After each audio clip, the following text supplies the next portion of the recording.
안녕하십니까. 정치블로거 IMP터 임명도입니다. 2달 만에 스튜디오에서 방송을 합니다. 지난 2달 동안 전국을 다니며 총선 취재를 했습니다. 이 자리를 빌어 도와주시고 후원해주신 시청자와 국민TV 조합원 여러분께 감사를 드립니다. 앞으로 더 열심히 하겠습니다. 더 IMP터 시작하겠습니다.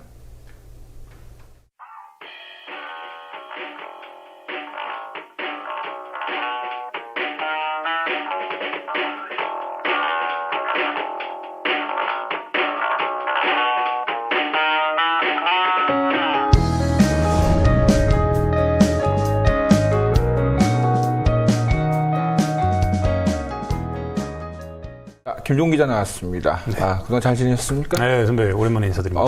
잘 지낸 것 같지 않은데 페이스북 봤더니 막 침도 맞고 욕도 먹고 막 그러던데 그때 상황이 어떻게 된 거예요? 4월 18일 오후 9시경입니다. 당시에 이제 세월호 참사 2주기가 끝나고 이제 제가 이제 우리 더 IMP터를 통해서 계속해서 지속적으로 관심을 가졌던 하이텍이 있잖아요. 네, 그렇죠. 우리 하이텍에서 그 하이텍이 그 설날 때 그렇죠. 우리 김종 기자가 올라가서 고공농성을 촬영하고 왔던 영상인데. 네.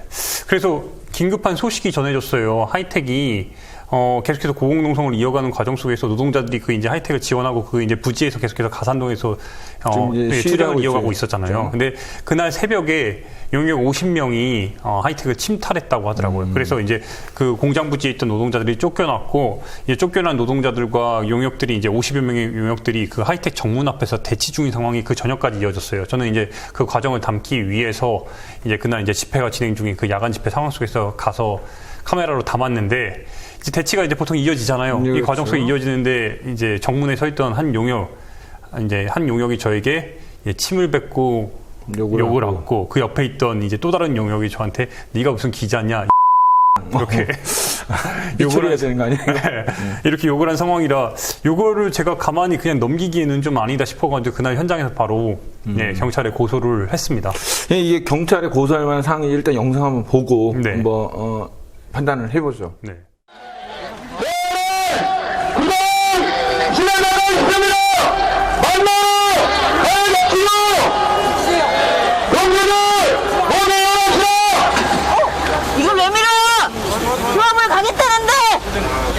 지금 뭐 하는 거야, 지금? 이거 만나봅시다! 우리가 가야 할 곳은 노동부와 사무실입니다! 우리가 권리입니다! 너 지금 기자한테 노동부와 사무실! 우리가 가야 합니다! 나한테 침 뱉었어? 야, 거기다 붙였어? 너 안 맞았어. 영상을 봤는데 고소 잘했네. 네. 아니 근데 사실 전 개인적으로 이런 생각을 해요. 그러니까 이런 불합리하고 폭력적인 일에 대해서 우리가 가만히 있으면 안 되거든요. 고소 고발할 일이 있으면은 정말 법을 활용을 해야 된다고 저는 보는데 전 딱 봐도 너무 심한 것 같은데 그렇죠. 어떻게 지금 경찰에 그 고소한 거는 어떻게 진행되고 있나요? 지금 현재 계속 조사가 진행 중에 있습니다. 뭐 한 2차례에 걸쳐서 제가 경찰 조사를 받았고 그리고 이제 여기서는 일단은 제가 좀 짚고 넘어가실 게 뭐냐면 현장에서 저한테 단순히 욕하고 침 뱉은 것만 이제 집중할 게 아니라 당시에 저는 기자 취재를 하는 과정 속에서 침을 맞은 거죠. 근데 거기 있는 노동자들은 하루 종일 저희 어머니 세대, 아버지 세대인 노동자들이 하루 종일 그 욕설을 듣고 정말 무시를 하루 종일 받았다는 거예요. 아니 지금 세상에서 온라인에 글을 잘못 쓰면 그거 갖고 뭐 50만 원, 몇백만 원씩 벌금을 받는 세상인데 아무런 이유 없이 잘못한 것도 없이 그렇게 매번 욕을 하는데 주위에 있는 경찰들이 가만히 있나? 가만히 있었어요. 그게 더 문제였고 얘네가 일당을 용역들이 20만 원 정도를 받는다고 하더라고요. 그래서 이것저것 뛰고 한 3-4시간 하면은 한 12만 원, 15만 원 정도 받는데 20대 초반의 학생들이에요. 대부분. 보통 이제 근데 그 전형적인 모습들 있잖아요. 영상에서 우리 피터 선배도 봐주겠지만 막 문신하고 전형적인 진짜 어깨 같은 애들이에요. 그런데 이제 제가 신고를 하고 나서 내가 너희들한테 신고했어 이렇게 얘기를 했는데도 그 과정 속에서도 저한테 조롱하고 손가락 욕 날리고 난리를 쳤단 말이에요. 그거 다 담은 거죠. 다 담아서 이제 그것까지 다 얘기를 했는데 문제는 경찰이랑 왔어요. 왔는데 어디로 갔냐 얘네들이. 그 저한테 당당하고 욕하던 애들이 다 도망갔어요. 다 도망가고 그리고 이제 조사 과정 속에서 서로 모른다 그러고. 그러니까 제가 핵심은 얘네들한테 제가 고소를 한 가장 큰 이유는 그날 받은 모멸감도 있고 침 맞은 상황도 있지만 핵심은 얘네들의 버릇을 고쳐줘야 돼요. 그럼요. 자기들이 무슨 잘못을 하고 있는지 모른다는 거예요. 그러니까는 우리가 이제 그 일베 같은 사이트에서 그들이 정말 천인공노할 글들과 그림, 사진들을 막 조작해갖고 조작해서 올리는 이유가 뭐 이래서 뭐 누가 나를 처벌하겠어. 그러면서 항상 이제 나를 추적해봐. 얘네들이 감히 나를 뭐 그렇죠. 잡을 수 있나 있을까? 이런 얘기들 하고 있거든요. 그러니까 얘네들이 지 부모 세대, 자기들 물론 급해서 어려워서 물론 이랬다고 그런 핑계를 댈 수 있어요. 잘못을 뉘우칠 수 있어요. 근데 문제는 자기들 그런 행위를 하기까지 전혀 생각을 안 했다는 거예요. 심지어 거기서 어떤 장면도 봤냐면요. 취재하고 있는데 그 노동자들 비 맞고 막 그날도 난리였거든요. 근데 거기서 셀카 뒤에다 찍고 웃으면서 욕하고 이거는 정말 분노할 수밖에 없는데 제가 선배 여기서 물론 제가 침 맞고 욕 맞은 상황도 중요하지만 더 중요한 사안은 하이텍 노동자들이 지금도 150일째 거기 고공농성을 이어가고 있어요. 긴급 공지. 녹화가 종료된 지난 5월 2일 늦은 밤 하이텍 노동자들이 고공농성을 중단했습니다. 하이텍 노동자들은 보다 효과적인 싸움을 위해 철탑을 내려왔다고 밝혔습니다. 왜 내려올 수밖에 없었는지 계속 들어보시죠.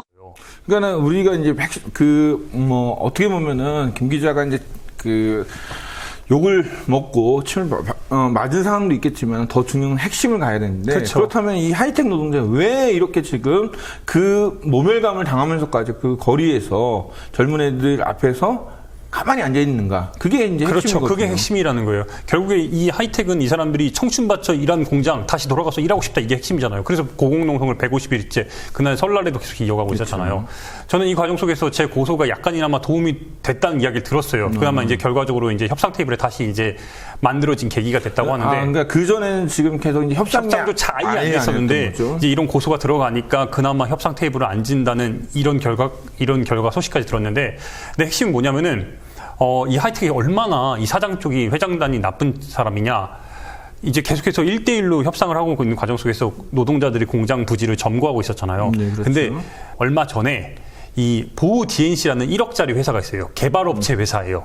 1억짜리 요새 이제 보통 그 주식회사가 자본금이 5천만 원 이상이니까 거의 그냥 진짜 완전 신생 회사인 거예요. 회사네요. 그것도 울산에 있는 울주군에 있는 회사인데 여기다가 하이텍이 이 박천서 회장이 이 1억짜리 자본금 1억짜리 회사에 240억짜리 이 부지를 팔았어요. 아니 1억짜리 회사가 어떻게 240억짜리를 팔았어요. 일단은 근데 그 페이퍼는 존재하진 않은데 팔았다고 그렇게 이 관련된 문건을 하이텍 노동자 조합에 넘겼어요. 그러니까는 나는 이 부지는 이제 내 소유가 아니다. 보우 DNC다. 거기에다 이제 팔았으니까는 그렇죠. 이제 나랑 하지 말고 그쪽이랑 얘기랑 그렇죠. 하라. 그게 팔았다는 이에 내용 증명서가 가고 나서 그 다음 날 이렇게 용역이 침탈을 한 거예요. 침탈하고 나서 노동자들 다 쫓겨나고 이 과정인 겁니다. 아니 이게 상식적으로 이해가 안 되잖아요. 자본금 1억짜리 회사가 240억을 어떻게 마련할 어떻게 아니 아무리 부지에 대출을 해준다고 해도 그러니까요. 1억짜리 집을 사도 몇 천만 원이 없어도 일단 살 수가 없는데. 그래서 이 보우 DNC라는 곳에서 용역들이 50명을 고용을 한 거잖아요. 근데 용역들이 하루 일당 20만 원 꼴이란 말이에요. 그러면 50명이면 상식적으로 하루에 1,000만 원 꼴이잖아요.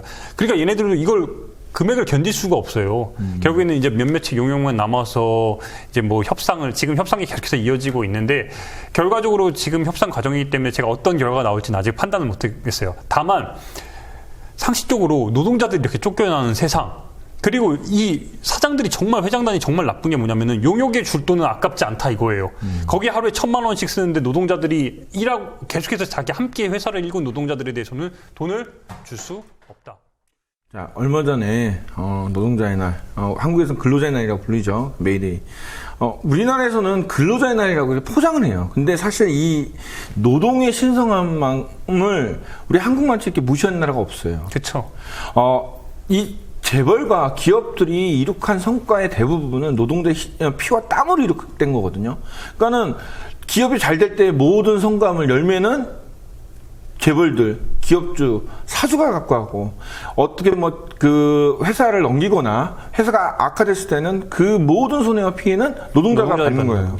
그러니까 이런 노동이 천대받는 세상에서 과연 노동자들이 어떻게 살아가는 거예요. 이런 것 자체를 정말 우리가 간과해서는 안 되거든요. 이게 회사를 만든 거는 그래요. 사장이 만들었고 회장이 만들었던 거 인정은 해요. 근데 회사를 키우고 끌어온 거는 노동자와 함께 있고, 저는 이 회사를 만든 사람, 그러니까 창업인은 있지만 이 사람도 저는 그 회사에 고용된 사람이라고 보거든요.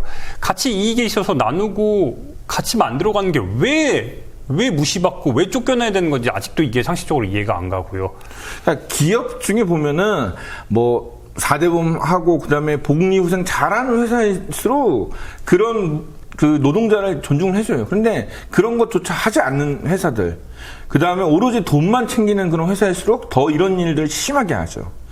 이런 거 볼 때 우리가 이 하이텍 문제가 해결되는 그날까지 좀 우리 김 기자가 끝까지 좀 마무리를 좀 잘했으면 좋겠어요. 일단은 제가 끝으로 하나만 더 강조를 하면은 고소가 계속 진행 중입니다. 오늘도 경찰이 전화를 와서 용역 측에서 뭐 저와의 화해를 뭐 바란다 이런 이야기를 계속해서 하고 있어요. 화해는 그 무릎 꿇고 빌고 사과를 해도 그래서 저한테 전화번호를 알려주냐, 제 전화번호를 이제 그쪽에 알려줘서 사과를 받을 거냐 이러는데 거절했습니다. 솔직히 말씀드리면 선배 무서워요. 왜냐하면 지금도 제 페이스북에 정말 어깨 같은 친구들이 하루에 5명에서 10명씩 친구 신청을 해요. 그런 친구들이. 이거 위협으로 느껴지거든요. 그렇지. 예.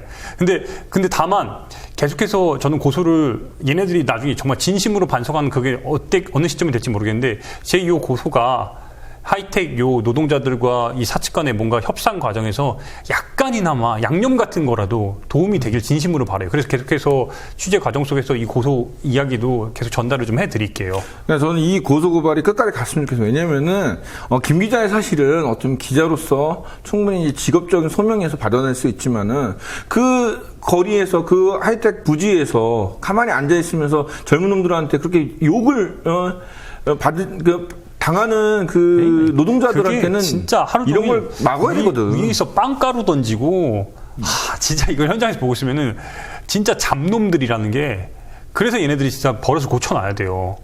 그러니까 이런 정말 조롱거리가 되는 노동자가 조롱거리가 되는 이런 사회에서 정말 작지만 작은 일 하나라도 우리가 정말 제대로 정도를 지키고 법과 그 테두리 안에서 우리가 할 수 있는 일을 좀 최선을 다해서 끝까지 좀 마무리를 잘했으면 좋겠습니다. 알겠습니다. 네. 모두가 꿈꾸는 가슴 벅찬 미래를 yes. 우리는 얼마나 꿈꾸고 기대했던가 yeah.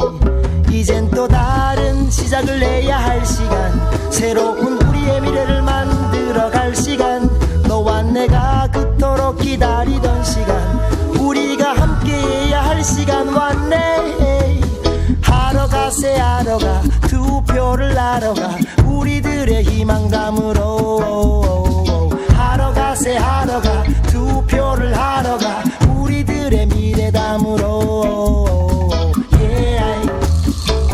찍고 노는 날 yeah. 함께하는 날 yeah. 찍고 노는 날 yeah.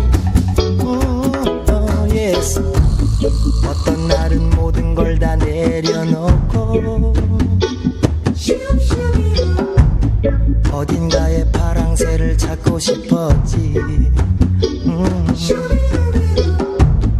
우리 서로 나누었던 수많은 고민들 결국 yeah.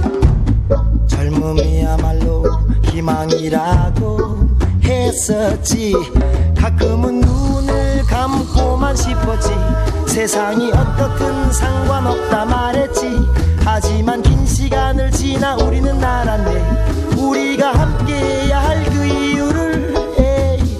하러 가세 하러 가 투표를 하러 가 우리들의 희망 담으러 하러 가세 하러 가 투표를 하러 가 우리들의 미래 담으러 yeah.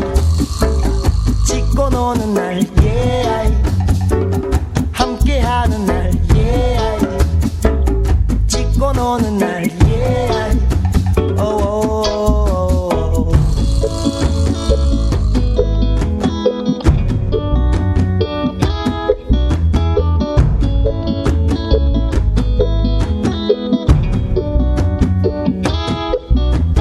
달도 별도 뜨지 않는 한밤일수록 작은 불꽃은 밝게 비추네 빛도 끝도 보이지 않는 슬픔일수록 작은 기쁨은 커져만 가네 yeah. 찍고 노는 날 yeah. 함께하는 날 yeah.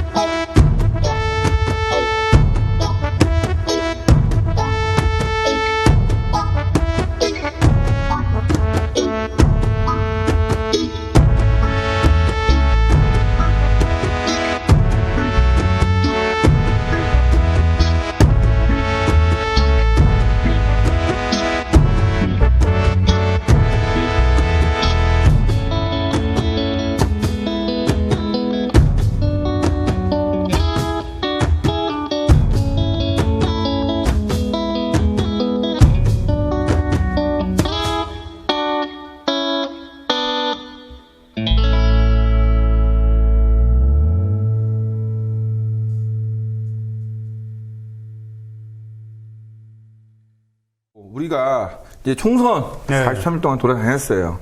아쉬운 점도 많고 또 뿌듯한 것도 있는데 우리 김종 기자가 볼 때 제일 아쉬웠던 게 뭔가요? 그러니까 결국에는 총선 아바타 많은 정말 사람들을 만나고 더 많은 유권자들과 목소리를 담아냈는데 과정 속에서 좀 더 사람들에게 우리들이 정말 최선을 다해서 노력한 이 결과물들이 사람들의 선택에 있어서 유권자들의 선택에 있어서 얼마나 좀 유의미한 더 도움이 됐나? 이런 끝나고 나니까 이런 아쉬움이 되는 거예요. 물론 도움이 됐다는 이야기도 많이 들었는데 그럼에도 불구하고 더 많이 회자되고 선배와 저와 최 PD와 우리 길바닥 선배가 같이 다니면서 만들었던 이런 결과물들이 더 보다 명징하게 많은 사람들에게 번져서 도움이 됐으면 하는 그게 컸었는데 그 결과에 제 기대에 좀 미치지 못했다는 부분이 좀 아쉬워요. 결과적으로. 저는 개인적으로 왜냐면 이제 처음부터 우리가 이제 기획이나 구성에서 조금 더 치밀했으면 하는 아쉬움, 그러니까 부족함을 좀 많이 느꼈고, 다음에 내년 대선은 더 잘할 수 있다는 생각을 좀 들었고, 개인적으로는 큰 빚을 안 졌다는 거. 많은 분들이 네, 도와주셔갖고 네. 했다는 거. 그래서 뭐 어찌됐든 제가 볼 땐 큰 경험이자 이거를 통해서 좀 우리가 앞으로 나아갈 방향을 좀 많이 깨달았다고 좀 봅니다. 제가 선배 가장 큰 차이점이 뭐였냐면 제가 정치부 기자를 했었지만 짧은 기간이라도 어쨌든 했지만 솔직히 뭔가 정치를 그러니까 이야기를 함에 있어서 좀 조심스러웠어요. 그러니까 아직 나만의 주관과 가치관이 정립이 안 돼 있는 상황에서 무언가를 얘기하기가 참 조심스러웠는데 이번 총선 아바타를 끝내고 나서 제 스스로 그냥 평가할 때 자평할 때 달라진 점은 이야기를 할 때 조금 더 자신감, 근거가 생겼다는 거예요. 선배도 무겁다 아시겠지만 우리가 직접 후보자들을 만나고 유권자들을 전국에 있는 걸 다 훑었잖아요. 어쨌든 그렇죠. 30개 이상 도시를 다니면서 60명 이상의 후보자들을 만났단 말이에요. 그러다 보니까 이 사람들의 눈빛과 말투를 통해서 이 사람들의 비전을 우리가 직접 느꼈으니까 그걸 통해서 무언가 말할 때 조금 더 확신이 스스로 이런 경험들이 축적된다면은 이거는 우리 더 아임피터의 자산뿐만 아니라 제 스스로의 뭔가 큰 귀한 경험이 됐다는 걸 이번에 많이 느꼈어요. 저는 이제 이제 우리가 이제 언론을 얘기할 때 어떤 중립을 많이 얘기하는데 사실 요새 언론 보면 기계적 중립 이런 것들이 굉장히 많은데 저는 어떤 기계적인 중립보다 뭐 분량의 중립이나 여러 가지가 있겠지만 사실 중립보다는 과연 우리가 무엇을 담아야 되는지 그 본질을 좀 항상 생각을 해야 될 것 같아요. 그러니까 그 보여주는 틀과 그 프레임에 갇히지 말고 정말 그 안에 담긴 얘기를 사실 있는 그대로 보여주는 게 어쩌면 우리 시청자분들이 바라는 그런 모습이 아닐까라는 것도 좀 생각을 해봤습니다. 그나저나 선배 제주도 들어갔을 때 에스더의 첫 반응은 어땠어요? 선물. 아빠 선물. 45일 만에 돌아간 아빠에게. 그럼. 뭐 애들들은 항상 이제 또 영상 통화하니까는. 네. 또 생각해보면은 이제 혼자서 목포까지 차를 끌고 운전해갖고 배를 타고 딱 제주에 내려서 집에까지 운전하고 가는데 왜 이렇게 기분이 좋은지 그래서 저녁에 좀 가서 우리 아내가 좀 밥 먹고 아이들이랑 막 이렇게 껴안고 막 놀고 있는데 너무 행복한 거야. 그러니까 사실 이제 행복이 별거 아니라는 거. 이제 그런 면에서 우리 아내는 내년에는 언제 가냐고 자꾸 물어보는데 우리가 이제 이 총선 아바타 하면서 또 저도 생각해볼 만한 사람 중에 하나가 이제 김광진 의원이 있어요. 이제 김광진 의원은 개인적으로 이제 김광진 의원이 처음에 국회 들어왔을 때 우리 몽구랑 같이 영상을 처음으로 제가 이제 그러니까 인터뷰를 진행하면서 몽구와 영상을 찍고 제가 인터뷰를 진행해서 저는 이제 글로 쓰면서 이런 협업을 한번 해봤는데 그때부터 이제 김광진 의원을 알면서 많이 이제 자료도 제가 이제 참고를 했고 글도 썼는데 참 아쉬운 사람 중에 하나예요. 김광진 의원 이제 마무리 5월 19일 날 이제 끝나잖아요. 그렇죠. 짐 빼야 된다고 얘기했는데. 그러니까 우리가 김광진 의원을 다시 한번 이번에 만나고 와서 아쉽더라고요. 너무너무 1시간을 가까이 둘이서 이제 이야기를 했는데 김광진 의원이 가장 아쉬운 부분이 무엇이냐 첫 번째 질문을 했어요. 그랬더니 정말 저는 대답이 좀 충격적이었어요. 어버이연합을 지금 이렇게 현안이 되고 있는 어버이연합에서 자기가 기회가 있었는데 제대로 더 파고들지 못했다는 거. 이 이야기는 김광진 의원으로 스스로 제가 볼 때 아직도 할 일이 너무너무 많은데 그거를 못했다는 그 아쉬움이 여전히 너무 남아있는 거예요. 진짜 절절하더라고요. 내가 이걸 왜 못했을까? 첫 번째 질문이 방 빼야 되는 사람이. 저는 이게 한편으로는 김광진 의원이 요런 기회를 통해서 다음에 국회 들어가면 정말 잘할 것 같아요. 왜 그러냐면은 이번에 이제 한번 하고 나서 재선을 못했기 때문에 정말 더 열심히 할 수 있는데 더 잘할 수 있는 게 이 마음이 너무 아쉬움이 클 거예요. 그러면 그 아쉬움을 다음번에는 정말 잘 활용할 수 있을 것 같고, 저는 뭐 개인적으로는 뭐 김광진 의원이 이제 다음에도 또 다시 국회에 들어갈 수 있는 기회가 충분히 있다고 좀 봅니다. 요즘에 정말 많은 사람들을 만나고 있더라고요. 예, 단순히 아픔을 극복하는 차원도 있고 자기 미래의 길을 어떻게 걸어가느냐 주변에 자문도 많이 구하고 그래서 저는 어찌 보면은 아쉽지만 이번에 정말 절치부심해서 와신 상담에서 다시 성장하는 계기가 됐으면 좋겠어요. 예, 그럼 우리 일단 김광진 인터뷰 관련 영상 보고 한번 다시 한번 얘기 나누도록 네. 하겠습니다.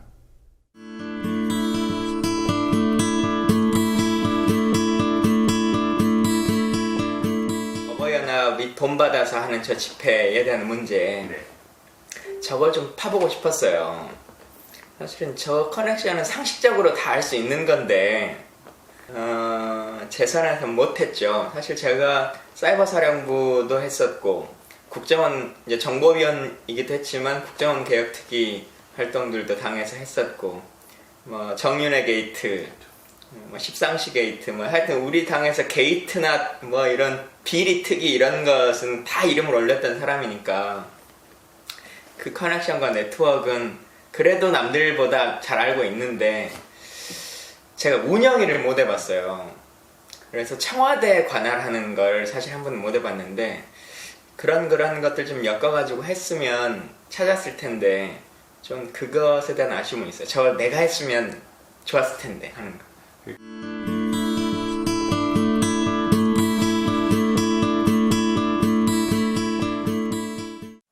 그래서 사람들이 야 김의원 너 화영식 한다고 그래서 내려가 봤다는 거 아닙니까? 제 또 성격에. 근데 제가 화영식 하고 있는데 제가 내려가 있는데 아무도 저를 못 알아봐요. 아무도 못 알아보고 심지어는 사실은 그때는 제가 국회의원 된 지 한 6개월, 7개월밖에 안 됐을 때예요. 12월 되기 전이니까 11월 뭐 이때니까. 근데 아시는 것처럼 국회에 당선되고 나서도 상임위 결정되고 한 게 7월 말 뭐 이 정도니까 국회의원 생활이라고 한 건 한 두세 달밖에 안 되죠. 그러니까 기자분들도 저를 몰라요. 그때 화영식을 찍었던 기자분들도 제가 내려가 있어도 저인지도 모르고, 물론 제가 오래 있었던 건 아닌데 그 자리에 그냥 돈 받고 하는 거죠. 그리고 그 이후에 나오지만 제가 검찰이 국정원 사건 관련해서 이제 공소장을 쓸 거 아닙니까? 그게 범죄 이력 한 거에 제 이름이 A4로 한 6페이지 정도 나오거든요.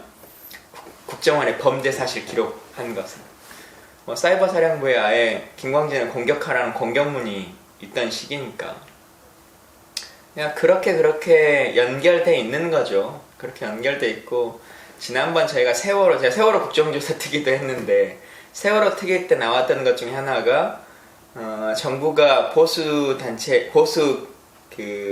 기자들에게 돈 주고 기사 써달라고 했던 거 있었잖아요. 사실 그때 처음에 문제 제기를 했었는데 그게 이슈화가 안 됐어요. 그걸 파냈으면 훨씬 더 지금 이 어버이연합 사건이 또 빨리 진행됐을지도 모르겠어요. 그때 제가 고발을 못했던 게 좀 바보 같았던 것 같아요. 그 언론사들 고발했어야 되는데 그러면 그 사람들이 누구한테 받았는지 풀 수밖에 없는 거잖아요. 재판장에 가서.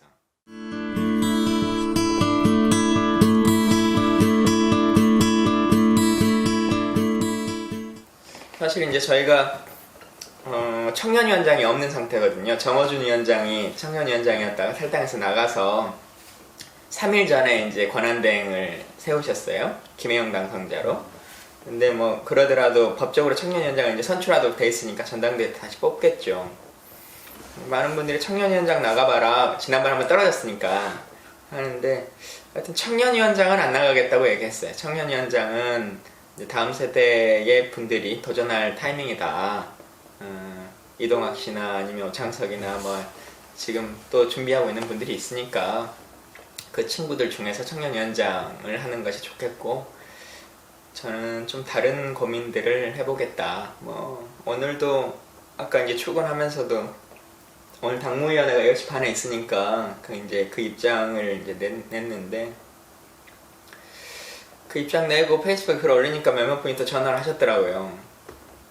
저한테 대뜸 질문이야. 당무위 2호 안건이 뭔 줄 아냐? 이제 이렇게 저한테 질문을 하세요.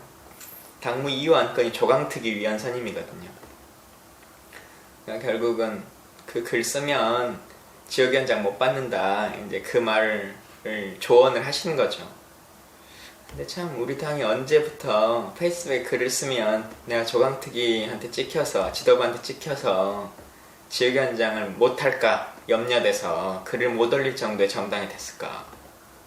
참 안타까워요. 그리고 그런 조언을 해주신 선배님 참 고마운데 저 잘되라고 하는 말이죠. 염려되고 걱정돼서. 그러면 지역위원장 걱정 없는 당선자인 그분이 그 말씀을 하셔야죠. 왜 원외로 밀려나는 후배가 그 말을 하도록 아무 말 안 하고 있습니까? 근데 그러더라도 말을 해야 되는 게 또 저희 같은 사람의 소명이고 또 그걸 못 참아서 이렇게 사는 것 같아요. 근데 그래서 첫 번째 제 고민은 앞으로 4년간 활동 열심히 해서 4년은 기필코 국회로 들어오겠다라고 하는 것이 아니라 일단 2년간 열심히 해서 내 당의 대통령 후보를 만들어 보고 싶어요. 대통령 후보가 아니라 대통령을 만들어야겠죠.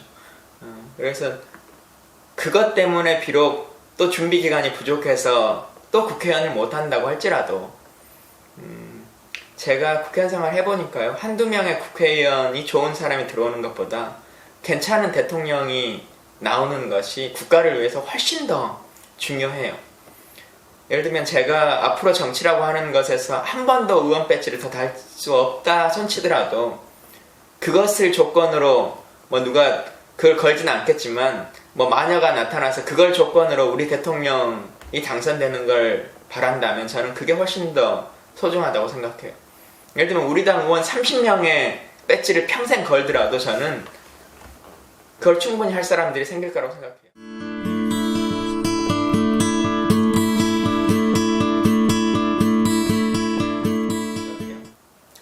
당대표가 비상사태라고 계속 자기가 비상대책위원장을 하셔야겠다고 이제 하시잖아요. 저는 참 그 생각이 들어요. 국회의장이 국가 비상사태여서 직권상정하겠다라고 하셨던 그 말. 테러방지법이 직권상정되기 전이나 통과된 이후나 북한의 도발은 아무런 차이점이 없어요. 심지어 더 늘어났죠. 핵위험도 있고 SLBM 발사도 실험 발사도 하고 막 이렇게 합니다. 그 법안을 통과시킴에 있어서의 국가 비상사태라고 하는 것은 허구였고 허망한 거짓말이었죠. 그래서 정의화 의장은 한때 대선주자로 중도파의 대선주자로 거론됐던 이름이 이제는 투명인간이 돼버린 거 아닙니까? 어느 누구도 정의화라는 이름조차 대선주자로는 고사하고 이름조차 거론하지 않는 사람이 됐잖아요. 저는 정치가 그렇게 된다고 생각해요. 국민들의 평가가 정치인들의 셈법보다 훨씬 더 높은 수준에 올라와 있어요.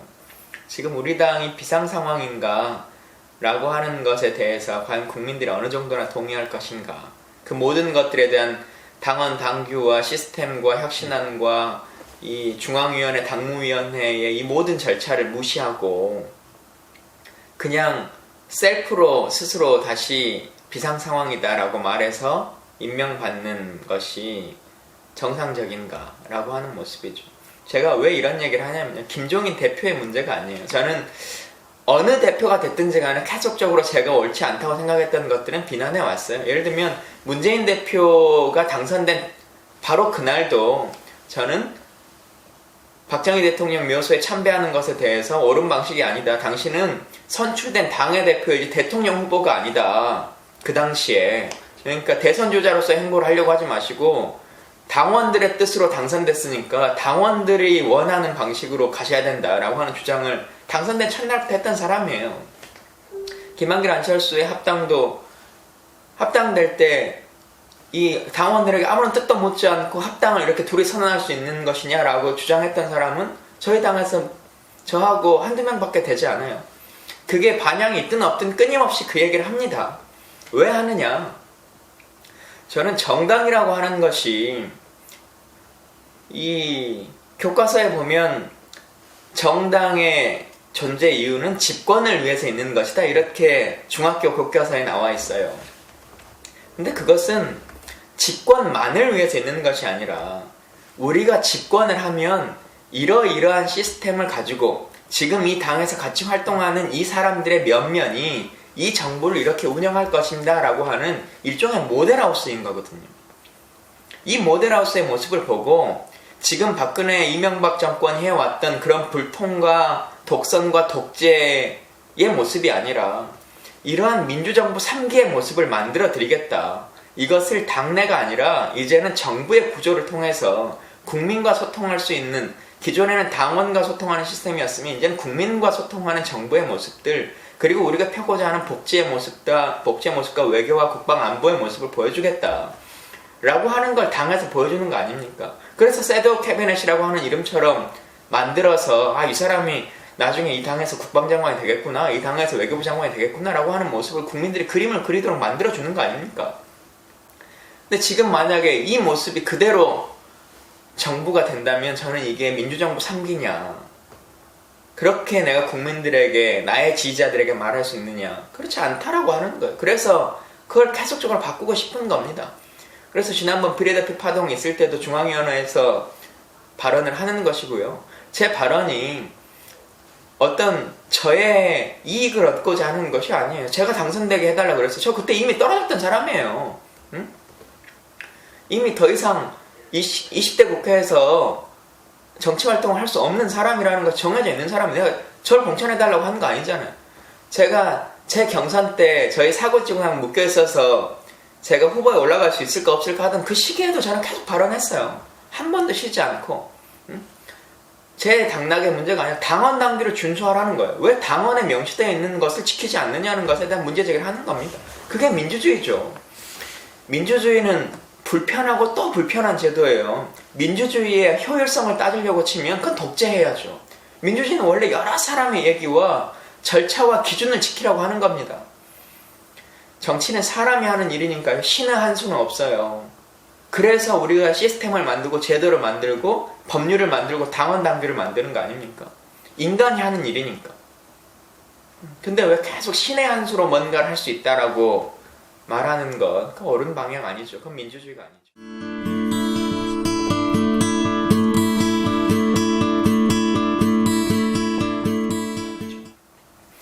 다만 이번에 부산에서 당선된 김혜영 그 당선자 계시잖아요.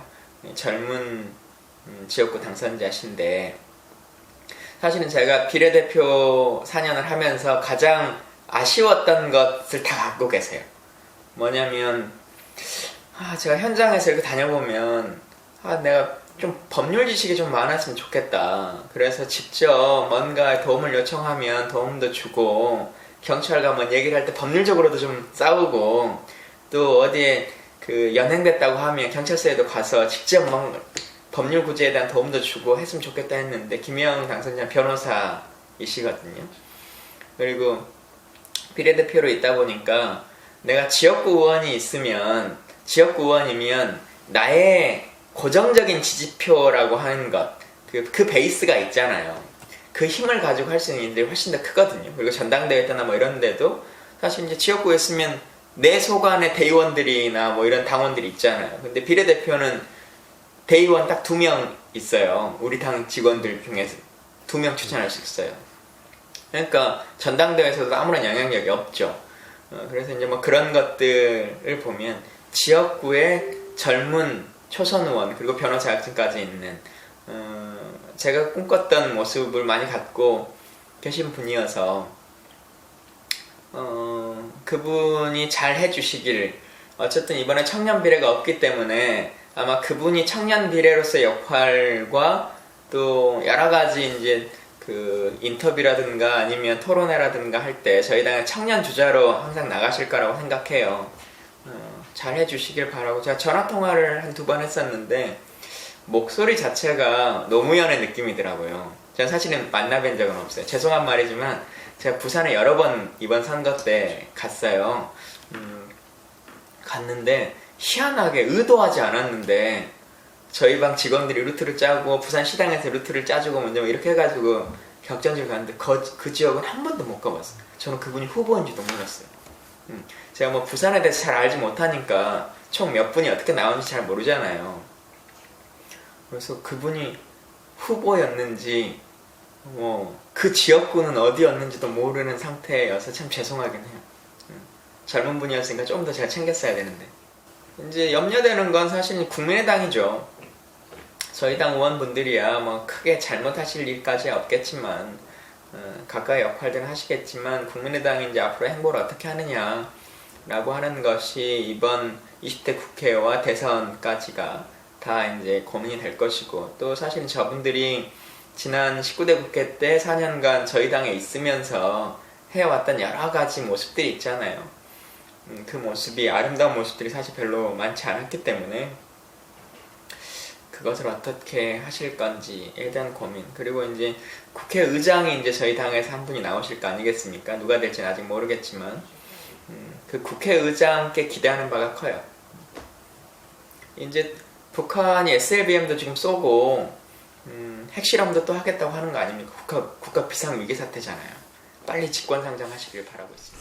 참 일하고 싶은 마음이 보여요. 인터뷰 내용에서도 참 보이는데, 우리 개표 방송할 때 5월 19일 날 집회할 때 우리 가기로 했었잖아요. 가서 네. 짐 도와주고 짜장면 먹기로 했는데, 혹시나 뭐 이 방송을 보시는 뭐 분들 중에서 5월 19일 날 뭐 조금 시간이 남는다 그러면은 이제 국회의원 회관에 김광기 의원실로 오셔갖고, 예, 610호입니다. 610호에 오셔갖고 짐도 조금 나눠주고 짜장면 같이 먹고 뭐 그가 쓸쓸하게 떠나지 않도록 좀 해줬으면 좋겠습니다. 예. 자, 이제 우리가 총선 아바타 43일 동안 하면서 많은 서로도 이제 고민을 했어요. 뭐 더 IMP부터 이제 앞으로 어떻게 할까 막 이런 고민도 하다가 이제 시즌 2를 뭐 좀 다시 새로운 마음과 어떤 포맷으로 한번 가자 이런 생각을 했습니다. 그래서 우리가 좀 새로운 시스템을 좀 도입하려고 했는데, 그래서 준비한 게 뭐죠? 정치인들, 우리가 만났던 총선 아바타가 만났던 정말 기대되는 20대 유력 정치인들과 직접 더 허물없는 대화를 좀 더 나누기로 했고, 그리고 우리 국민TV 조합원들의 참여를 더 늘리기로 했습니다. 자, 그래서 우리 시즌 2에서는 이제 우리가 이제 선거 기간 만난 후보자들을 스튜디오에 직접 초대를 해서 그들의 이야기를 듣는 시간을 좀 가져보려고 합니다. 사실 우리가 이제 21명 정도, 네. 대충 생각할 때 21명이고, 새누리당 포함하면 좀 많죠? 그 사람들을 다 불러다가, 그러니까 선거운동 하면서 공약 내세웠던 것과 왜 이것들이 잘 제대로 이루어지지 않는지, 그 다음에 국회 들어가기 전과 국회 들어가서 좀 느끼는 어떤 현실 정치의 벽을 좀 우리가 좀 듣고, 그 다음에 잘한 거 있으면 칭찬도 해주고, 못하는 거 있으면 질책도 하는, 요런 어떤 시간을 좀 가져볼까 합니다. 그래서 지금 우리가 이제 다음 주쯤에 모실 분은 굉장히 진짜 공을 지금 많이 들이고 있는데, 예, 워낙 멀리서 지금 당선이 돼가지고 조금 일정을 좀 조율하고 있습니다. 그래서 아직은 밝힐 수 없고. 네, 아직은 결정이 되면은. 일단 결정이 되면은 우리 더 IMP터 시청자분들과 우리 조합원들께서 역시 이럴 분을 모시려고 지금 준비를 하고 있습니다. 예, 그래요. 네. 그리고 또 우리가 이제 쿠포털하고 또 미디어 협동조합의 어떤 국민TV 조합원 기자에 관련돼서 그분들 좀 활용을 해서 한번 우리 더 IMP터에 소개하고 좋은 콘텐츠를 함께 만들어가는 그런 과정을 하려고 하는데, 뭐 이것은 담당하는 우리 안현필 기자를 좀 모시고 한번 얘기를 나눠보도록 하겠습니다. 네. 자, 안현필 기자 나오셨습니다. 네, 안녕하세요. 안녕하세요. 네. 일단 우리 또 조합원과 또 시청자 여러분들 좀 간단한 자기소개. 네. 네, 안녕하세요. 저는 인터넷 신문 기자로 입사를 해서 일을 하다가요, 뭐 국민라디오 같은 곳의 프로그램에서도 뉴스 브리핑을 하기도 했고, 그러다가 이제 한 8개월 전쯤 더 됐겠네요. 어쨌든 뉴스K 팀에 또 합류를 해서 국회를 한 8개월 정도 출입을 하다가요, 또 최근에는 다시 이제 인터넷 신문으로 복귀를 해서 인터넷 신문을 담당하고 있고, 또 이제 새로 저희가 시작하는 게 조합원 기자단이라고 있습니다. 네. 그래서 별칭으로 쿠포터라고 있는데요. 그거를 또 담당을 제가 하게 됐습니다. 안은필을 보면은 안은필 기자는 거의 국민TV의 역사와 네, 비슷합니다. 네.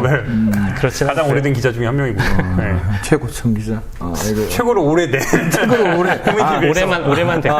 고청은 아니에요. 직급은 낮고. 네. 직급은 낮고, 이제 국민TV에서 오래된. 네. 자, 우리 이제, 더 IMPT에서 이제 시즌 2에 이제 쿠포터를 이제 활용을 많이 하려고 했는데, 원래 이제 처음에 그 더 IMPT 할 때 이제 1인 미디어, 그리고 조합원들의 얘기를 다루려고 해서 뭐 전국 그때 내 고향 국민TV. 내 고향 국민TV 우리가 처음에 기획을 했었어요. 그게 뭐냐면은 이제 전국에 있는 조합원들이 뭐 자기들 얘기를 해서 그거를 우리가 이제 더 IMPT에서 이제 방송하는 걸로 했는데, 이제 그게 이제 조금 이제 안 됐다가 요번에 쿠포터 하면서 야 기회는 이때다 해갖고 저희가 이제 같이 하자고 이제 안 기자한테 얘기를 했는데, 자 정확하게 이제 쿠포터가 뭔가요? 예, 이 쿠포터가 합성어, 일종의 합성어인데요. 새로 만들었죠, 저희가. 그래서 협동조합 하면은 보통 쿱이라고들 많이 이야기 하잖아요. 그래서 쿱, 협동조합의 쿱하고 또 기자는 리포터니까 쿱과 리포터를 합쳐서 쿠포터. 이렇게 이름을 한번 지어봤고요. 이거는 저희 조합원분이 아이디어를 내주셔가지고 이렇게 만든 겁니다. 그래서 쉽게 얘기하면 협동조합 기자. 네. 조합원 기자 이렇게 조합원 생각을 기자. 하시면 됩니다. 멋있어요. 네. 쿠포터. 그래서 이걸 안 기자가 만들었나요? 역시. 저는 아이디어가. 일단은 의외로 국민TV 조합원 분들이 아이디어가 꽤 좋으신 분이 많아요. 네, 그래서 맞습니다. 뭐 조합원 게시판에도 보면은 그런 뭐 이렇게 번뜩이는 아이디어. 그리고 저희 더 IMPT 이렇게 모니터 해주신 분 있어요. 막 뭐 그날 방송 막 이렇게 얘기하시는데 날카로워. 자, 우리가 이 쿠포터를 좀 활용을 해서 하려고 그러는데, 대략 지금 쿠포터가 몇 명이나 되고 지금 어떤 시스템을 지금 운영되고 있는지 그것도 한번 소개해 주시죠. 예, 이제 교육이 시작된 지는 꽤 됐는데 한 4주 동안 8번 강의를 했어요, 저희가. 오, 꽤 많이 하시네요. 저도 했습니다. 한번 맡아주셨고 굉장히 그 소위 빡센 일정으로 좀 진행을 해서 지금 현재는 최종 수료하신 분은 12분이 계시고, 그리고 이제 말씀드린 대로 좀 빡빡한 일정이 있어가지고 지금도 좀 과제를 덜 제출해 주신 분들이 계세요. 그래서 그런 분들한테 추가적으로 빨리 내주십시오 이렇게 압박을 좀 할 생각입니다. 제가 이제 뭐 민원연이 어떤 시민기자 강의를 좀 많이 다니는데, 그 한 기수 수료하는 사람 12명이면은 정표는 아니거든요. 그렇죠. 보통 20명에서 이제 뭐 7, 8명 완전히 완강 끝내고 이제 과제 다 제출하신 분인데, 지금 과제 제출해서 완전하게 끝내신 분이 12명이시고, 이제 과제만 내면은 이제 다시 이제 추가로 이제 그 쿠포터가 되신 분들도 꽤 있다는 거네요. 예, 처음에가 84분, 5분 정도가 지원을 해주셔서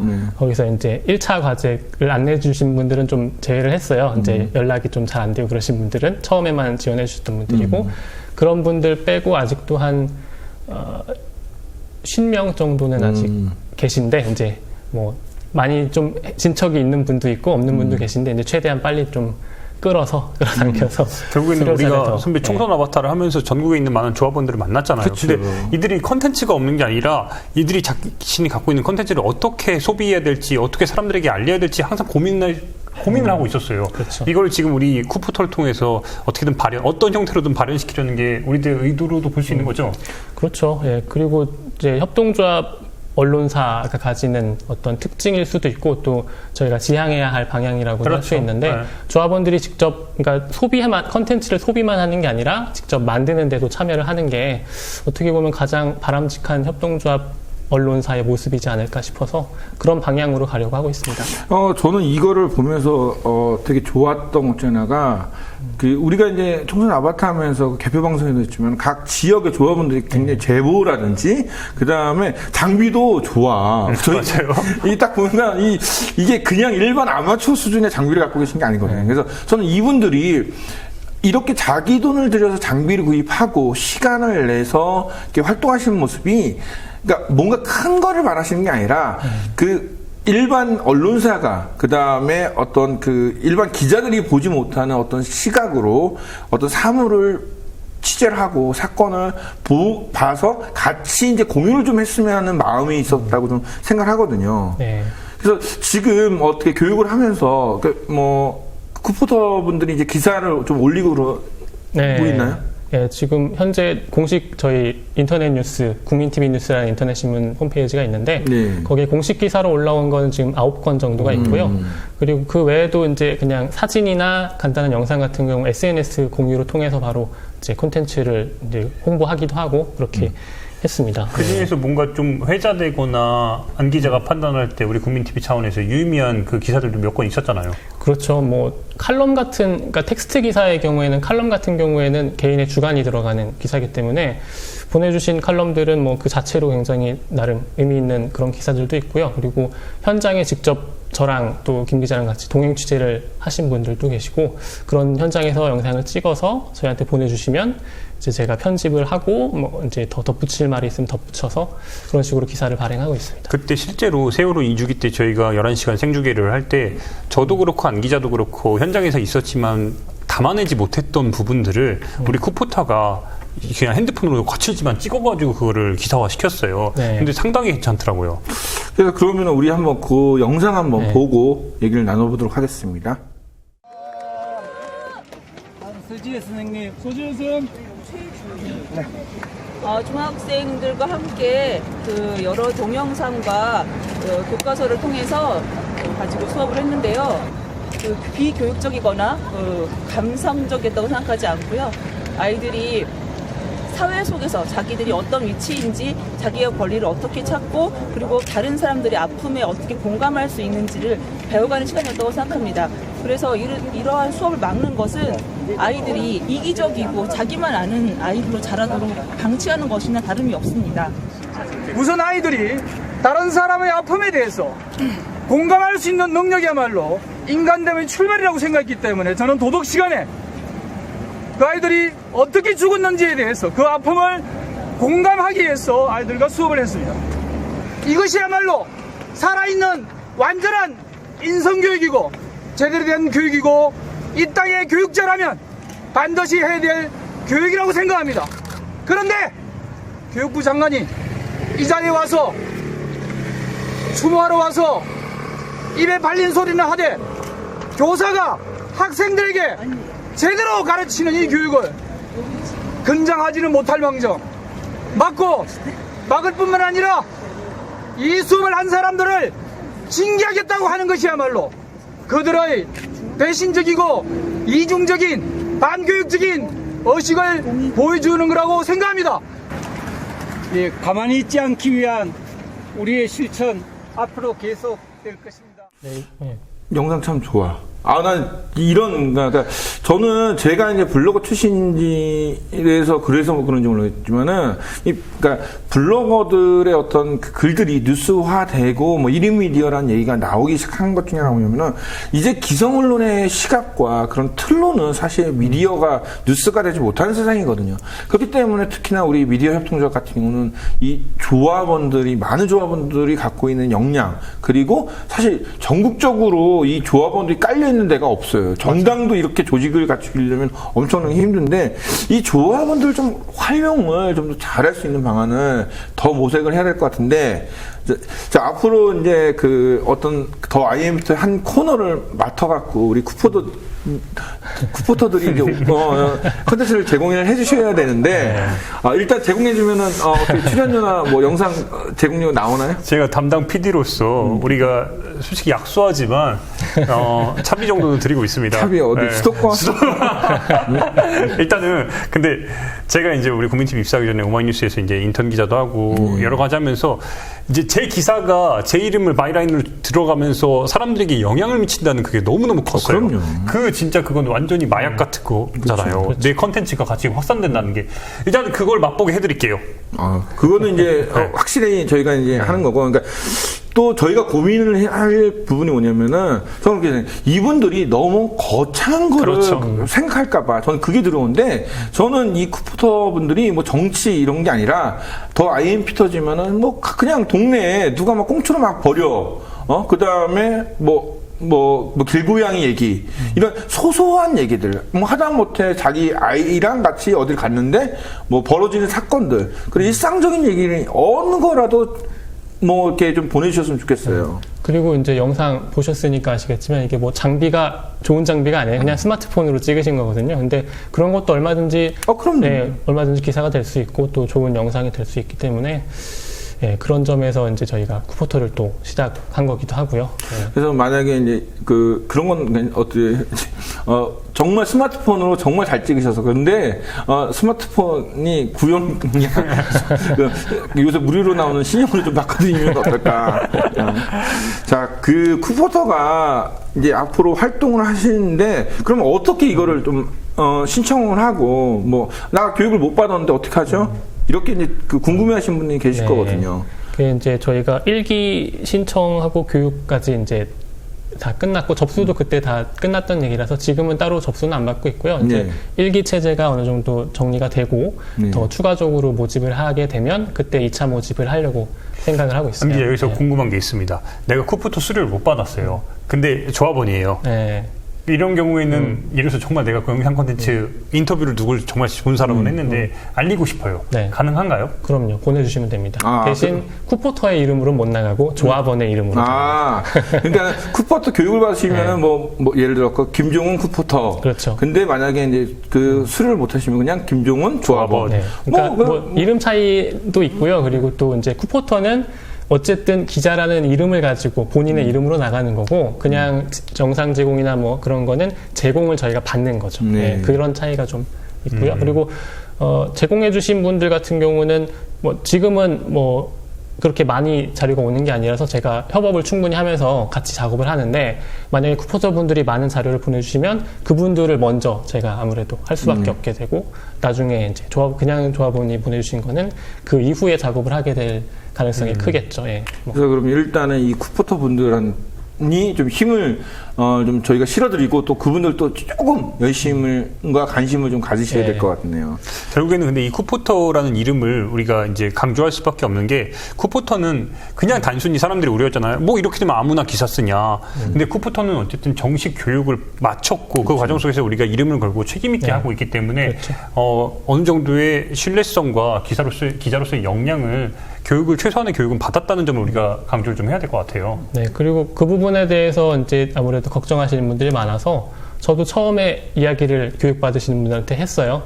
이거 봐서 조금이라도 문제될 것 같으면 제가 안 내겠습니다. 라고 전제를 이미 깔고 시작을 했고, 그리고 저희는 가능하면 무조건 사실기사, 뭐 딴지를 걸 여지가 없는 사실기사이거나 아예 칼럼, 아예 쿠포터 개인의 주관이 얼마든지 들어가도 상관이 없는 그 두 가지 위주로 일단 저희 시작하고자 했고, 또 영상 같은 경우에도 그냥 찍어서 보내주시면 제가 상황을 파악해서 편집을 하면 되는 거니까, 네, 그렇게. 그래서 뭐 일단 크게 문제될 만한 뭐 정치 부분보다 일상적인 거 간단하게 뭐 멀쩡한 육교를 뭐 폐쇄한다든지 아니면 신호등이 뭐 고장 나왔고 힘들어 뭐 사고의 위험성이 있는 이런 게 그 주변의 소소한 얘기부터 먼저 하나씩 하시다가 이렇게 올라가도 될 것 같고 또 그런 거 재밌잖아요. 또 이 고양이 얘기, 개 얘기 사람들이 많이 보거든. 그래서 저는 이 쿠포터를 통해서 그 더 IM피터의 어떤 방송이 정말 참여형 방송으로 좀 바뀌었으면 좋겠고 또 우리 그 조합원들이 매번 어떤 그 미디어 협동조합의 어떤 얘기들이 많으신데 직접적으로 이제 생산을 해보시면서 그 안에 느끼는 것들을 같이 서로 공유하고 나누고 또 소통을 좀 하면은 더 미디어 협동조합이 앞으로 갈 방향이 좀 밝지 않나라고 생각을 해봅니다. 일단 지금 제 머릿속에서만 몇몇 쿠포터 이런 여부를 떠나서 우리가 만난 조합원 중에 제 머릿속에서만 전국에서 700일 넘게 세월호 집회를 이어오신 분들이 지금 너무 많아요. 이분들이 나는 왜 세월호 집회에 참가하나? 지금 홍대만 해도 매일 수원에서 MJ홍이라는 조합원이 수원에서 매일 오가면서 이 술을 뜨면서 세월호 술을 뜨면서 매일 집회를 참가하고 있어요. 이런 분들이 얼마든지 자기 컨텐츠를 내가 왜 다윤 엄마 옆에 설 수밖에 없는지 이런 이야기들, 내 일상 속의 이야기들 이런 것들을 와서 우리 더 IM피터에서 풀었으면 좋겠어요. 그리고 그분들이 직접 이야기를 할 수도 있지만 쿠포터가 가서 인터뷰를 할 수 있어요. 네, 조합원이 조합원을 인터뷰할 수 있어요. 그거 되게 재밌을 것 같아요. 뭐 술을 뜨고 있는 동안 그 옆에서 촬영을 하시고 그래서 자기가 본 그 어떤 그 모습과 그 다음에 그 영상을 통해서 얘기를 해주시면 참 재밌을 것 같네요. 자, 이제 앞으로 이 모든 과정들을 통해서 정말 뭐 더 IM피터가 아니라 미디어 협동조합 그리고 조합원 이 모두가 좀 상생하고 함께 좀 어려움을 헤쳐나가는 그런 기회가 됐으면 좋겠습니다.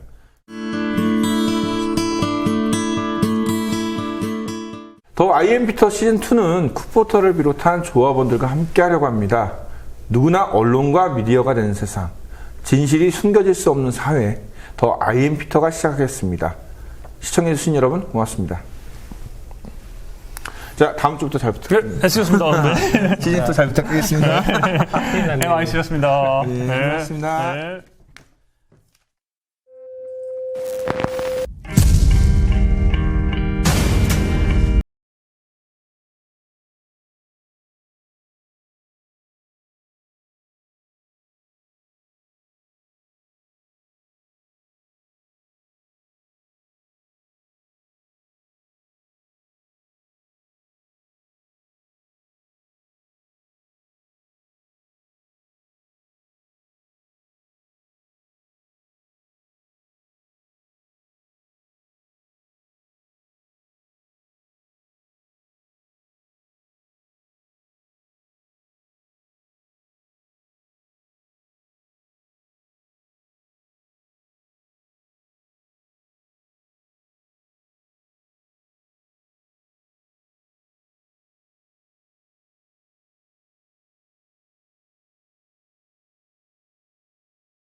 So give me the sun.